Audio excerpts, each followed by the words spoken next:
Hi friends, welcome to Big Boss Chit Chats. This is Rekha Srinivas. అనుకున్నదొకటి అయినది ఒకటి బోల్తా పట్టదిలే బుల్బుల్ పిట. అదేనండి సోనియా ఎలిమినేషన్ కన్ఫర్మ్ అయిపోయింది. సీక్రెట్ రూమా అని నిన్న అంతా వెయిట్ చేసాం మేమంతా. ఏం చెప్పాలి మీ అందరికి, సీక్రెట్ రూమ్ కూడా చాలా ఛాన్స్ ఉన్నది అని చాలా టెన్షన్ పడిపోయాం. సీక్రెట్ రూమ్ అంటే మేడం గారు మళ్ళీ హౌస్ లోకి వస్తుంది, మళ్ళీ నిఖిల్ గేమ్ పాడైపోతుంది అనుకున్నాం. పోలే సీక్రెట్ రూమ్ పెట్టినా గానీ వైల్డ్ కార్డు ఎలాగో చాలా మంది వచ్చేవాళ్ళు ఉన్నారు కదా, 5-6 ఉన్నారు కదా. అందులో Nikhil ex girl friend Kavya ఉంటే సూపర్ ఉంటదని అనుకున్నాను.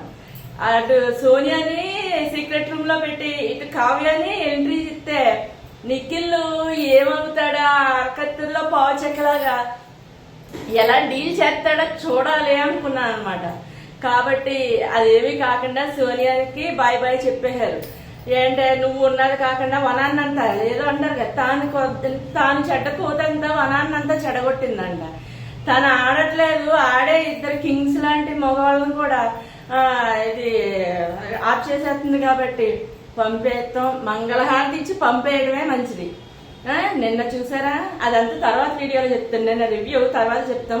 ప్రస్తుతానికి అయితే మనకి సోనియా ఎలిమినేషన్ అయిపోయి ఇంటికి పంపేసినట్టు అంటూ కన్ఫర్మ్ అయిపోయిందండి. ఇది కన్ఫర్మ్. కాబట్టి నెక్స్ట్ నిన్న ఎపిసోడ్ రివ్యూ నేను మళ్ళీ నెక్స్ట్ వీడియోలో చేస్తాను. కాబట్టి సోనియా ఎలిమినేషన్ అయిపోవటం ఎంతమందికి ఇష్టమైంది ఇది కామెంట్ చేయండి. నా వీడియో లైక్ అయితే లైక్, డిస్లైక్ అయితే డిస్లైక్ కొట్టండి ఫ్రెండ్స్. ఎందువల్లంటే నాకు తెలుస్తుంది కదా, నేను చేసేది ఎలా ఇంప్రూవ్మెంట్ చేసుకోవాలో, బాగా చేస్తున్నానో లేదో నాకు తెలుస్తుంది. కాబట్టి షేర్, సబ్స్క్రైబ్ అన్నీ కూడా చేసేయండి.